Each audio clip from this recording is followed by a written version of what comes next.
So tell me about yourself and about what you're Sure. doing. Yeah. Sure. So my background actually starts from teenage years. I had actually met a young man who was in the foster care system, and we're still best friends to this day. He actually has his own spoken word company, where he has like books about being a foster child. But he had kind of, when I met him, he seemed like a disheveled young man and kind of was like in and out. And I kind of saw something was wrong, and it was like, all right, well, let's get together, let's talk. And then one day he felt comfortable enough to tell me his story and his journey. And I was just like, wow, what? Like that's amazing. And so, him and I obviously, fast forwarding 20 some odd years. And, I've watched him blossom into this amazing young man. And my wife actually also was in what we call the children's system of care. And I met her around the same age in the same neighborhood. And it kind of just said something at a young age to me. It was like, I have to do something. Like my career path needs to be surrounding helping people like this because there's too many people that just aren't spoken for. And really don't have any choices in their future. They're kind of dictated on a day-to-day what to do. My mother was a social worker, and so it was a perfect niche to kind of, get involved in. So my first job straight out of college was working at the State Department for DHS, which would be like a Department of kind of Human Services. In the state of New Jersey, we call it DCP&P for the Division of Children and Protection and Permanency.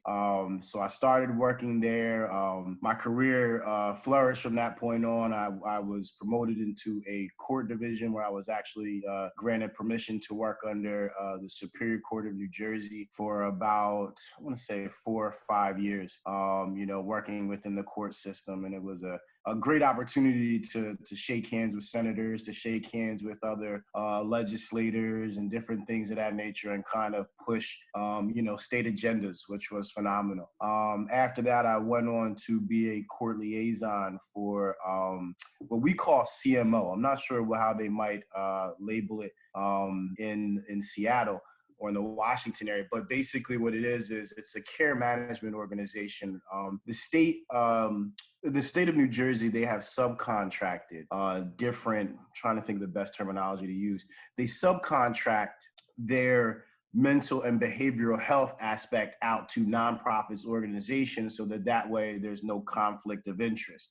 And so each county and municipality, or vicinage rather, it's actually in vicinages. Every vicinage in the state, there's 15, has their own CMO or mental and behavioral health office.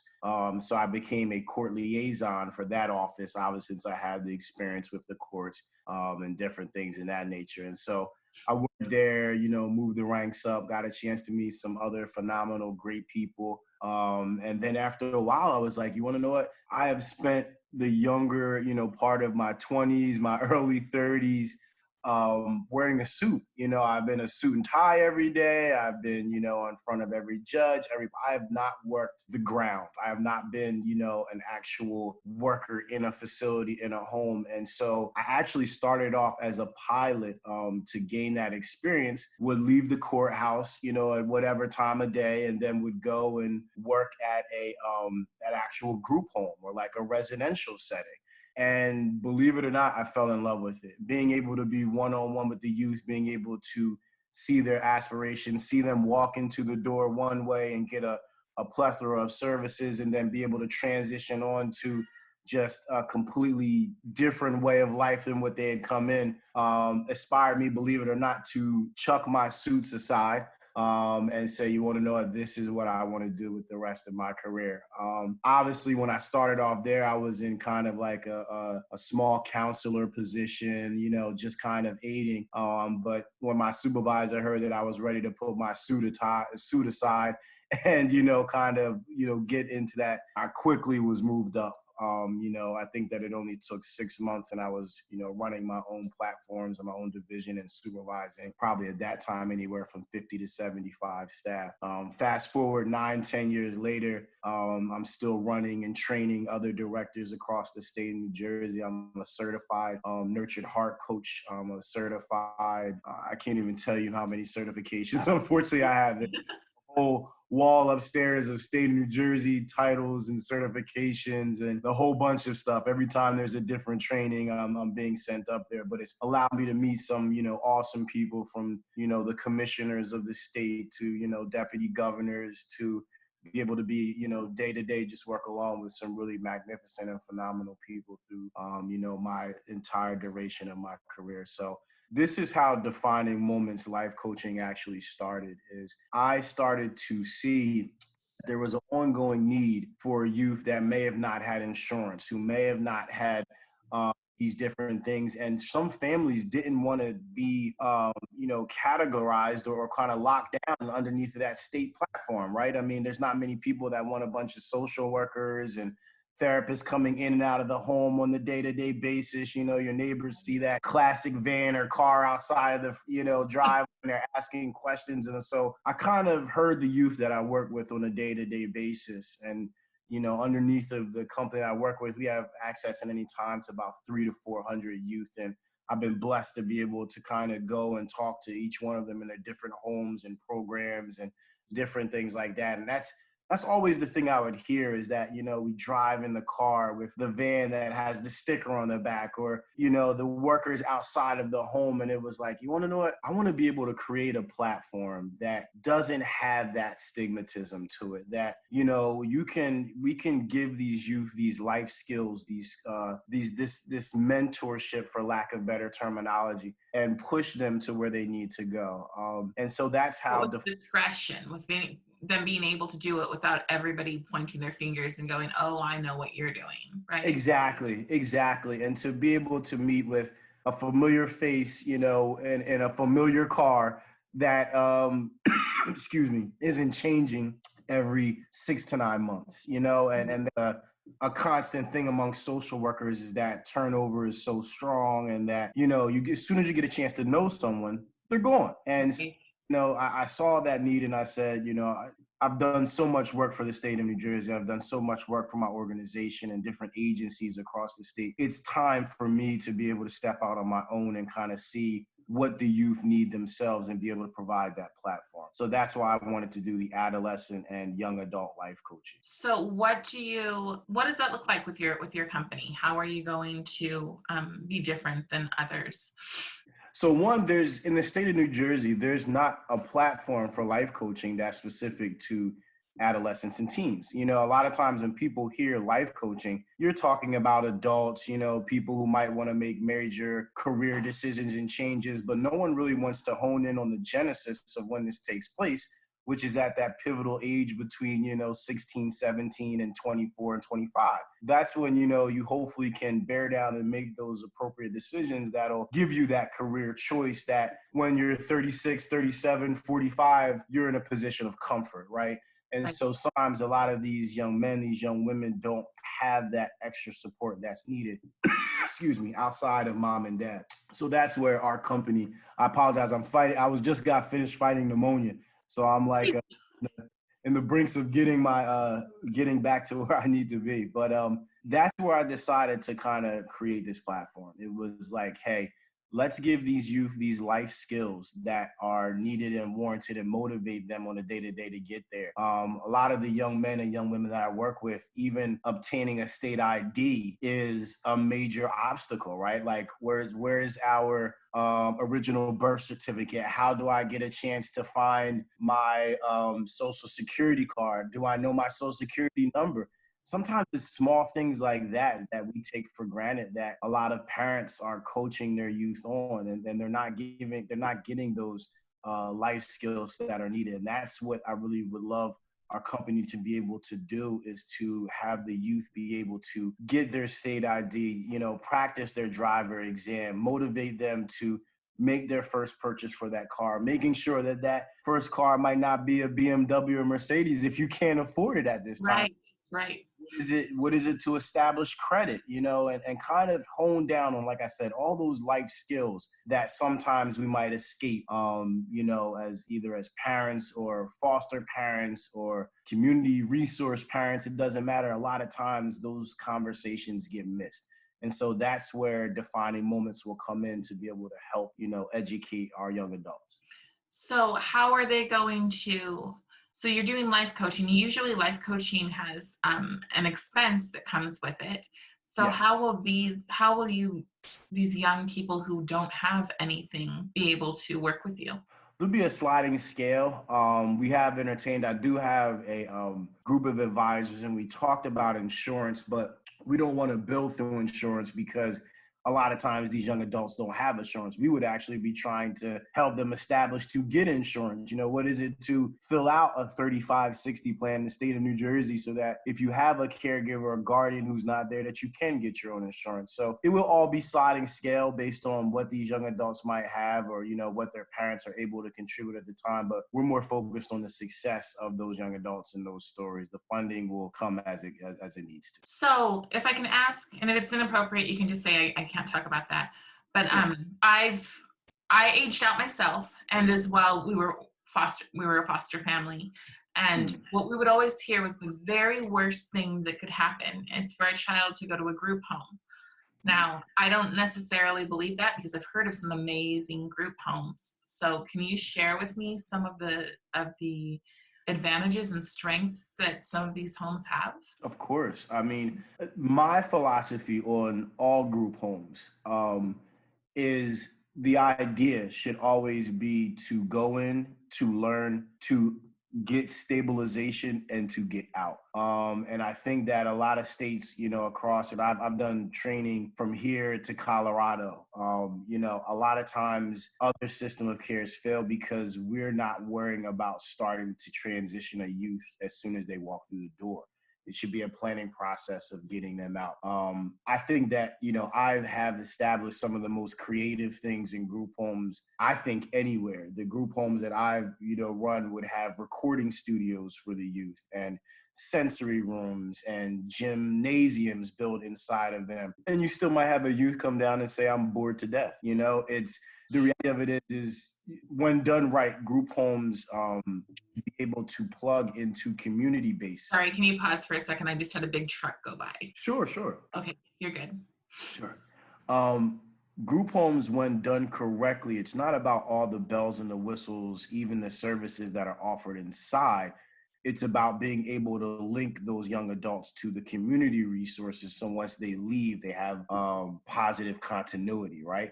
And so that's where you see the success. And I think that that's where we've been able to have, I think that we have probably 3 or 4 group homes that function over 95% positive transition, which is an amazing statistic. But you know, we still have to follow up with those youth in 3 years, and 5 years, and 7 years, and 10 years, and see how they're progressing past that point. But I think community is what builds a youth, not necessarily the actual group home, the facility, the building, what kind of linens are on the bed. You know what I mean? Those are great, you know, but at the end of the day, that's not what creates, in my opinion, that's not what creates success.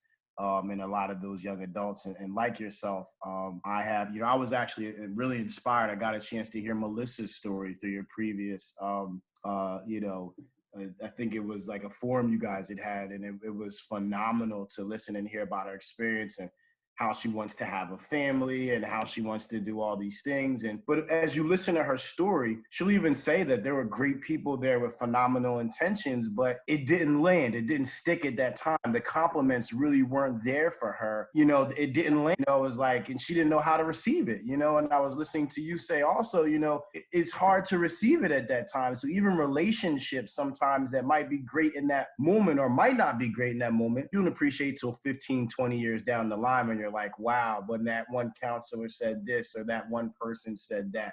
So I think it's a lot of work. It's a lot of psychological. It's a lot of therapy that goes along with it. But to answer your question in short, I really believe that it's about making sure that all youth are plugged into community. That's where the success lies, because they're going to leave your doors one day.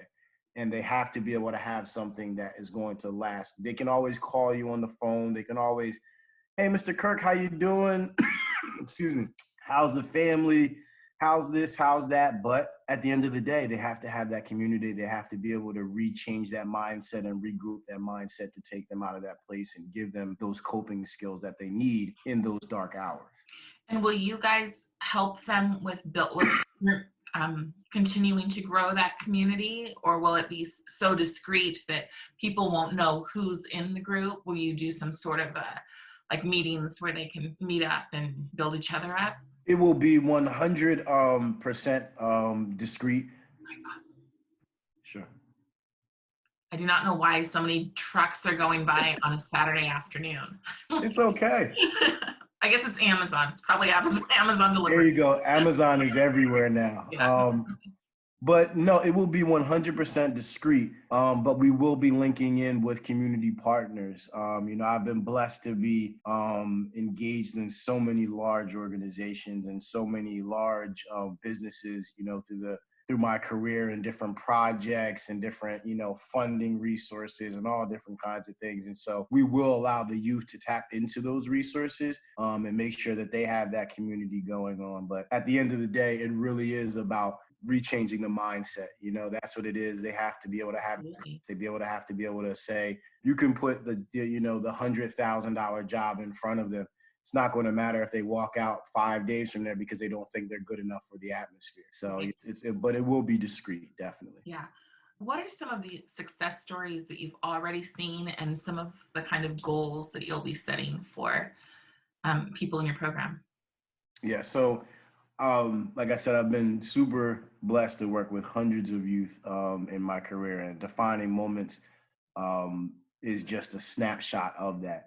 I could probably go to a list of 100 young men and young women who have completely transitioned when they came in, felt down, felt, disappointed. Yes.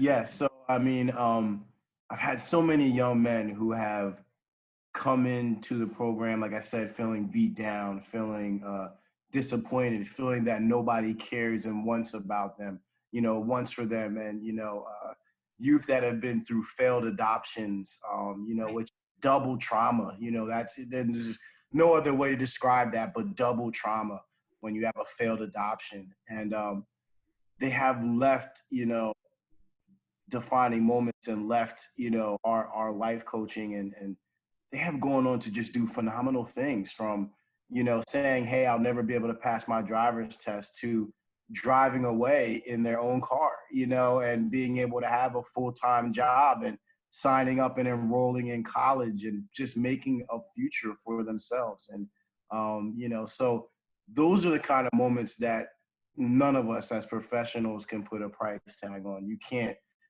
Those are the things where every day you go to bed and you have a smile on your face. And so there's countless stories. I'm actually going to have, I'm not sure if you got a chance to look at the website, but I think should have this note in front of me, but I think in about a month or so's time, about a month and a half's time, we're going to have an actual success story forum, a panel with all young adults who have been in the New Jersey system of care. Probably some other youth outside of New Jersey, talk about what it was to go through the system, how they stayed motivated, and how they persevered, in a really difficult space. I'd love to share that forum on the YouTube channel if you're open to Thank you. That would be great. We would appreciate it. Yeah. I mean, I'm tiny right now, but I have some pretty big plans. So that's how we are too. I mean, it's just kind of, I think I just started the entire platform probably about a week and a half ago. Oh, wow. Yeah. So it's really new. But where I'm really excited is that I, as a professional doing this, already have so many different separate connections and access to things. And so I'm really excited to make it move outside of the state platform, and really excited to kind of bring a lot of light. Like I said, we don't have much light either, but being able to bring a lot of light to businesses like your own. And so where we can all flourish together, and as many youth as we can touch, as many people and young adults that we can try to mend some past trauma and build new bridges. That's what it's all about. Well, and that's what I was wondering about success is a lot of people, if they haven't gone to college, do not feel successful, but I don't think that that's the only way a person can be successful. Okay. So if you have people who come to you who college isn't necessarily where they see themselves going, maybe I don't want to say anyone can't learn, because I absolutely believe in a fixed mindset versus a growth mindset. Right. Some people, there are people who go to college and get their degrees and they're baristas at Starbucks because for whatever reason, and there are people who don't go to college and get on Allison.com and learn coding and end up working for Microsoft. Right. So, right. College is not an end all be all, and it really doesn't define success. In my opinion, success is measured on a person achieving their own goals, not necessarily what goals people put in place for them. Even as a professional, I will never make a plan, a case management plan, or a transitional plan without that young adult or that person with the pen in their hand or typing and saying, this is where I want to go. You can suggest how someone will get to that platform, but you never want to suggest what platform they go to. And that's how, in my opinion, success is defined. A young man who might have a learning deficit, or a young lady who might have had an IEP her whole life, may not be able to go and sit in a classroom with adult ADHD for 6 hours, or 4-hour lectures. That's not a reality. But like you said, they may be able to tap into a certification course, or they may be able to do something that helps them, and they still meet. like Melissa, she's going to beauty school. Right? Yes. Yeah, it was just Melissa with her going to cosmetology and beauty school, like she was talking about. That is major success. You made your goal up and you got to where you got to your destination. And that's all that matters. How about low points? What are some of the points that you've seen, some of the worst things? Oh man. As a professional, a lot. I probably couldn't even put into words. Some of the things that I've seen over my career. Like a lot of depression, I'm assuming. Depression, anxiety, self-mutilations, suicides, unfortunately, when you work kind of ground zero in this field, for lack of better terms, there's not much on a day-to-day basis you don't see, but it's still about encouraging and coaching people through those tough moments, and how to make a tough moment a defining moment. That was one of the reasons I named the business Defining Moments, because if you can take that lowest hour and find a way to grow from that opportunity, taking that dark moment in that dark time and being able to elevate from that experience and learn from it and not, replicate it. As long as you can learn from any moment, you're good. Well, and I love that you said elevate, because that's what Age Out, Rise Up is about, is moving from being in that very, very down space. So yes. What are some really quick, just like,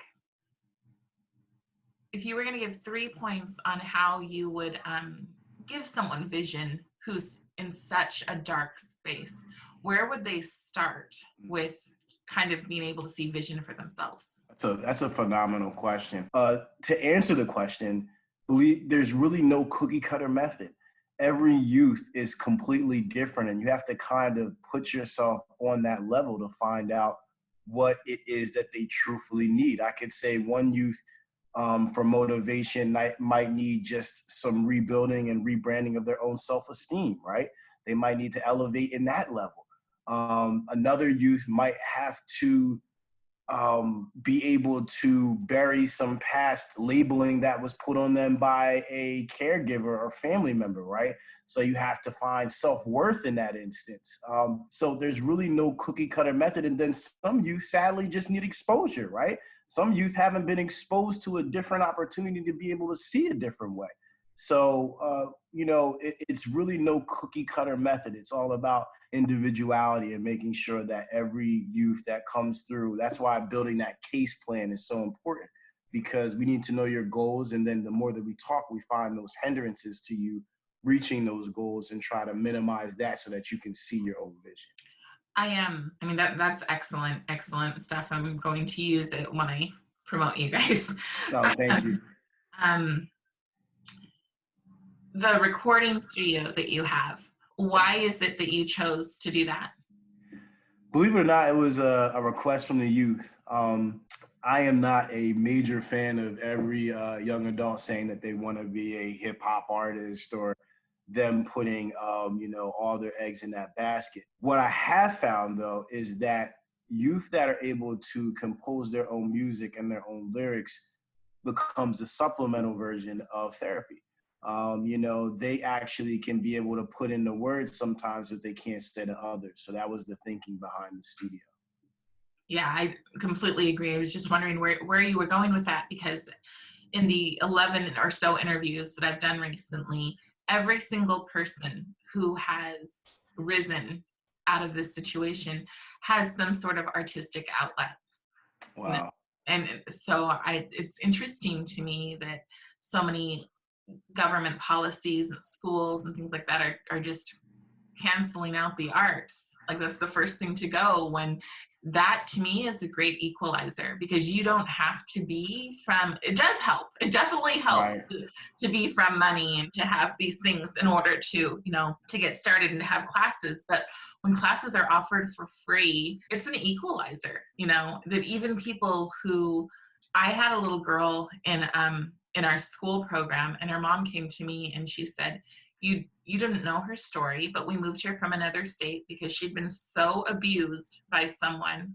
He'll be spending the rest of his life in prison. And she didn't talk. And she came in and auditioned for me. And our environment is such a warm, I don't cut anyone. I cast every single child. So I have 60 kids in my cast. And she sang a solo, and she had a great role. And I mean, the tears rolling down her mother's face were just, Wow. and because it gives them a voice, it lets them also step outside themselves. So I think that is something that is so, so great to have, regardless of whether or not it's a podcast, and letting youth just vent. Maybe not everything goes out, but, Right. but just letting them vent within that little box is really good for them. So it is, and that's where I bring up my best friend. If you ever get a chance to look over his work, he's called Ambition the Poet. And one of I think his first book, he has 5 books now, if I'm not mistaken. And his first book was called Revenge of the Foster Child, and he has a poem called Revenge of the Foster Child. And when he was writing, I was a little, I didn't quite understand, some of because he gets very, into his terminology, and some things go almost violent. There's a lot of hate and fury behind it. And it made me realize, it's like, wow, he's using this platform, even at, the age of 30 something, to be able to still do therapy. And because I'm on the sidelines and I'm still coaching them on, but I'm like, hey, is this the right, you want to uplift, you want to motivate, you don't want to necessarily tear down. And when he went to go perform it at different group homes, and then when he went to perform it, he actually did a panel of his own a couple months ago in front of a lot of different circuit judges who were involved in family court and things of that nature. I expected it to tank. I really did. I said, here's this, but when people understood that his therapy and his words were behind it, it was met by such strong applause, because it is how he elevates and rises in his own words. Sometimes you can't say it in regular dialogue. You have to say it in this way. And it completely changed my mind on it. And it's been years. And that was one of the factors also I opened up the studios at the group homes, because it was, even if you have to be rough in your words, even if you have to say some things that are painful, even if it's not as uplifting as we would like it to be, it still allows you to get that off of your chest and allow that to go out into the atmosphere. You're no longer locking that in, holding it inside. You're allowing to, you're expressing yourself. And I would take that all day long versus exploding or imploding. right. I have a blog post called Anger is My Birthright. And oh wow, it completely is, it's both about the experience of being a minority and like abuse. And I'm a 9 on the ACEs scale. So so it has all of those things. But in my real life, that is the way, like in my real life, I am like nice neighborhood mama. You know, that's who I am, and it's who I've cultivated because I do not live in a diverse area at all. I live in like all you have to do is say, "Oh, the brown girl," and people Oh, will know. wow. You know, that's Wow. where I live, and there's so many stereotypes to fight down just being a minority, and then on Wow. top of that, coming from such crazy background, you know, the first thing, if I lose my temper, someone's going to think is, ooh, the angry Black woman. Exactly. And so 100%. so and the reality is it's just the truth. You've got to have that place where you can be honest and be vulnerable and be raw, but in the real world you also have to be presentable and respectable. I And love it. that's the thing I think that our kids need to learn. And it's not, you know, and a lot of kids will be like, F that, that's not fair, blah blah blah. It's like, it's not fair. You're right. Right. It's not fair, but it's reality. You know, so many people quote Martin Luther King, and they always say, Mm. I have a dream. And I think, but are you reading his entire speech there? Because when he says, then now I'm going to address my own people, and I'm going to Mm. say, the way that we rise is to repay their bitterness with kindness, you know, Mm. and those things, they are true. They are All right. true. Like, people sit back, and people are more likely to listen to me in my voice because I don't scare them.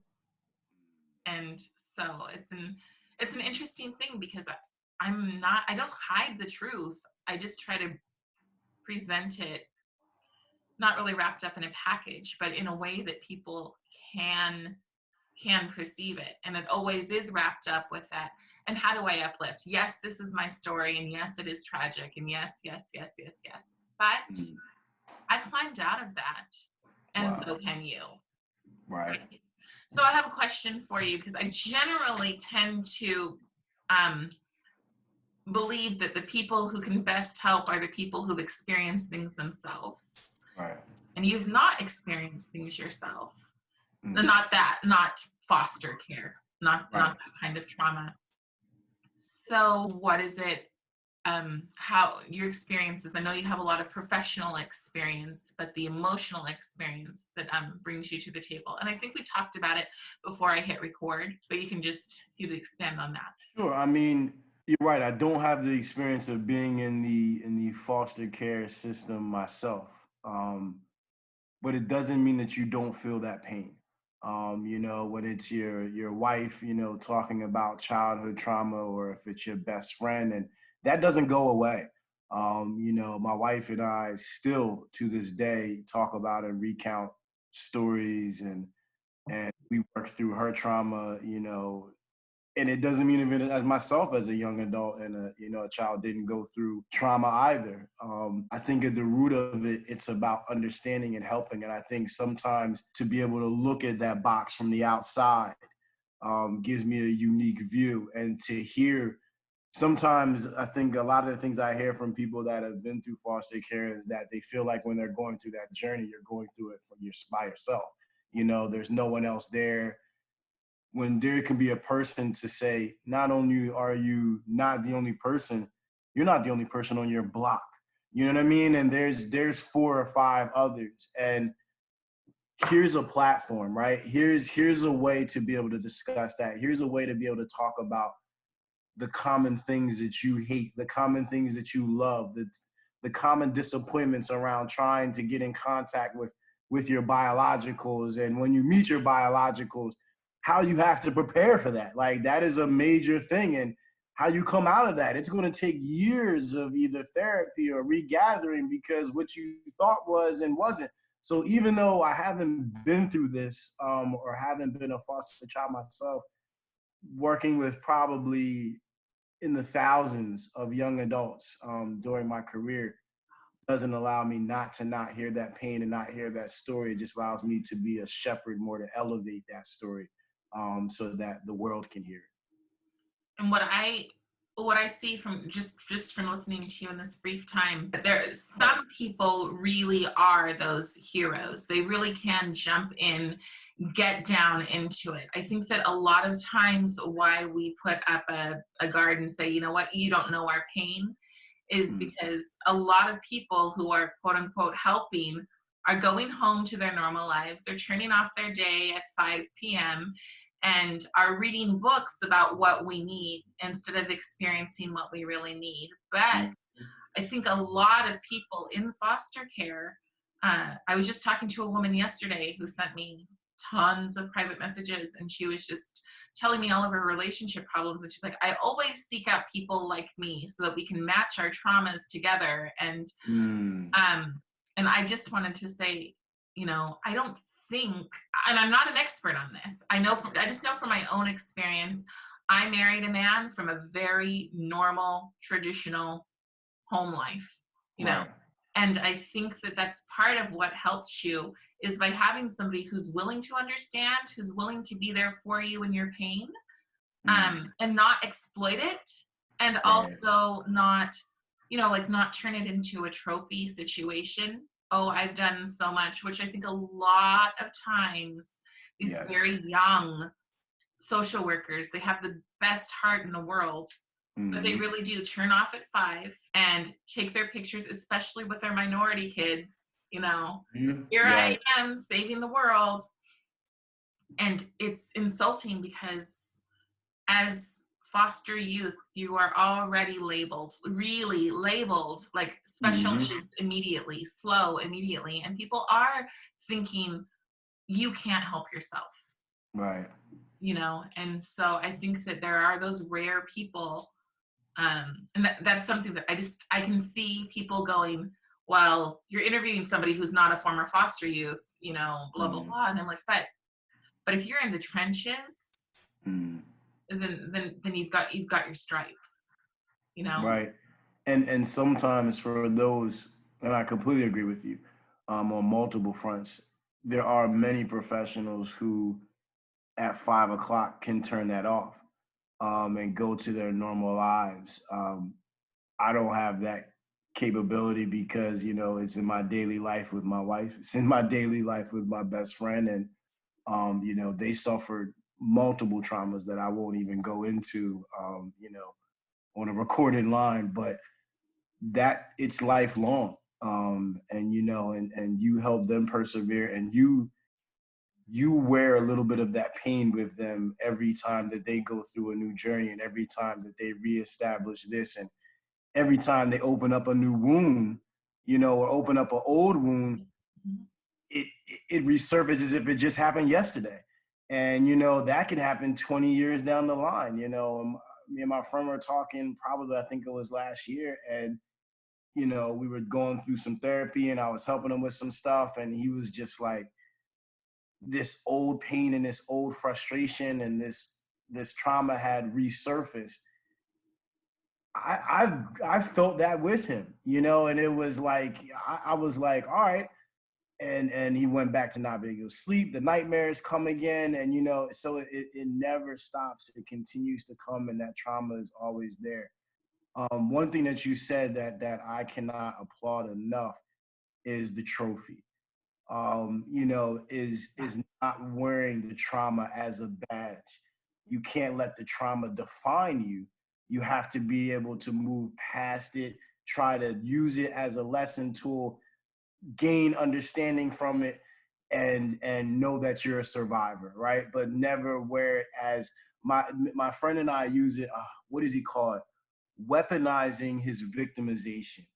And it is a powerful thing when you weaponize your trauma, because it makes it counterproductive in the way that who could help, who can get past if you're weaponizing your victimization. No one can be able to get to you and reach you because you're guarded in every which direction. So but you're right. I mean, not as not having that past foster child experience in history, I can see where it's difficult, but I've still been able to, through my entire life and through working with people, been able to gain a lot of insight and knowledge and carry, unfortunately, there's been a lot of sleepless nights, even though you try to, walk through the door, you can't erase what you saw, at 3:58. You can't erase that as soon as you come in your door. And those true professionals, as much as you say you can, there's no coming numb to watching a youth self-mutilate or attempt suicide, or, as a professional, you walk into somebody's home and they're being, molested or raped, and you can't erase those memories as hard as you try to. And so, it's difficult, but it's why we're here, because one, we want to bring justice, and then we also want to bring healing. And so that's what it's about. Yeah. Yeah. So you know what the ACEs are. Yes, 100%. Yeah. I am not a fan of the ACEs Okay. because for that reason that it does kind of give you a ticket and say, poor you, all of these Yes. things have happened to you. Mm. Now go have a pity party for the rest of your life. Which Right. I'm sorry, I'm a very blunt person, and that's okay. how I see it. And it's like, why would you? And then they're like, well, but the next episode is all about resilience. And I'm like, but they need to be the same episode, because Right. you can't just hand people that. Right. Because a lot of people, like a majority of people, are going to take that and go, I don't have to do anything. I do not have to. I'm not even capable of doing anything. And I think that is different. That is different in what you're doing, from what I'm hearing, and what a lot of people do is they say, no, you're not capable, so let us do it for you. 100%. And then they do a really crappy job of doing it for them. And it's the a cycle deplorable practice. Over and over, because it's like, oh, but we understand you'll never be able to rent your own apartment, so let us give you this so that you can, and then you're going to have children, and then when you are not good to your children, then we'll understand, because this is what your trauma is. When it's like, 100. no, you need to teach them that it can stop with them. You need to teach them a growth mindset, that they can achieve anything, and that is not what I see being done. I see victimization all over the place. Yes. Yeah. You have hit this on the head. I mean, you really have. And it comes through all of your work that I read and that I've been researching, and I love it because it's so true. I'm not even, and a lot of people, they get upset at me when I say this, because I do have a lot of staff who are therapists, who are psychiatrists, who are psychologists. I'm not a firm believer in diagnosis. I believe that kind of puts you, it's a labelization. I have anxiety, I have depression, I have ADHD, I have this, I have that. And I get the chemical differences in the brain, and I've done all this neurological studies, and I get it. But once you label someone like that, are they able to overcome it? Are they now living a season? Well, I'm sorry, let me back that up. Should they have been living in a season of depression, or now are they lifelong depressed, right? Because they took diagnoses, they ran with it, they got medication, and now, oh, I suffer with depression. Well, your depression, even depending on what it could have been situational depression, which is a different diagnosis that these doctors might give. But now, no, now you've categorized yourself as having depression, and you need a pill every day, and for the rest of your life, you feel like, when in reality it could have been seasonal. You could have tried to overcome it and done, meditation, if you believe in that, or different things to try to build yourself up out of it, in a season's time, not a lifelong time. Well, that's the thing about so many kids are diagnosed with ADHD, and having been a foster parent, I know you walk into that first meeting and they're like, oh, your kid's locking me out of the office. Obviously they have ADHD. And I'm like, or maybe they've seen entirely too many therapists that they haven't believed in, they haven't had a relationship with, and they don't want another one, so they're going to lock you out of the office. There you go. the reality is that most of these kids have executive functioning issues because they were busy learning to survive when everybody else was learning the basics. You know, Bingo. this is a huge thing. Like on all of these pages that I'm on, these people are, oh, I have ADHD. I was diagnosed with it. I'm like, do you though? Do you Right. really? Because I mean, I have every symptom of ADHD. I am scattered. I am artistic. I'm all over the board. But when I need to focus, when I have a Mhm. week before launching, I am freaking focused, you know? Tunnel vision. And they say that's part of ADHD, and I'm like, that's part of surviving, you Right. know? So like they have, I read this amazing book about how kids learn, how children learn. And it Mhm. took a study of these kids who, before kindergarten, had an experience where they went into they were taught things like how to read, and these are very poor children, so that before kindergarten they're taken in there, they're taught their alphabet and how to count to 100 and all of these things, and then they're left alone, you know. And then they come back in second grade and these kids are still falling behind, and it's like, why, when they showed so much promise with this Mhm. early childhood education program? And it's because, you know, their parents were not sitting home reading to them The Cat in the Hat. You know, their Right. parents might not even been home. The kid Right. might have been thinking, I'm not going to think about The Cat in the Hat when I'm trying to open up a can of SpaghettiOs, right? So these pre-diagnoses are absolutely unfair and Right. absolutely limiting. Right. And that's why, when you asked me before, I said that there's really no cookie cutter method. Some youth just might need exposure. I can't tell you how many young adults I've worked with. You remove them out of their environment and show them something new, and they're like, they gravitate towards it, they own that environment, and then the next thing you know, they have taken it over and it is their own. All they had to do was see it. All they had to know that there was a different side. There was something else on the other side of that fence that they had never seen before, and it was like, boom, and now the sky is their limit. And those are the easy ones. Those are the easy sessions. Those are the ones where it's like, no, there's a whole other world over there. Go own it and take it off and ride into the sunset. And they do it. And they are just completely successful, but they just needed to be able to see a different way of life. And Right. so some other youth that need other things. But yeah, I couldn't agree with you more. I could not agree with you more. Like sometimes it's misery is bliss, right? Like they just, for a lot of people, because they've never been exposed to anything else, they think it's normal. A lot Hmm. of foster kids just want to go home, want to go home, want to go home, when it's like the chances of the cycle breaking when you go home Hmm. are not you have much stronger outcome, and that is a very controversial idea, Right. you know, because everybody is reunification, and I'm looking at it going, if we're talking 6 generations of bad things, is Hmm. reunification always the best option? No, No. So it's 100%.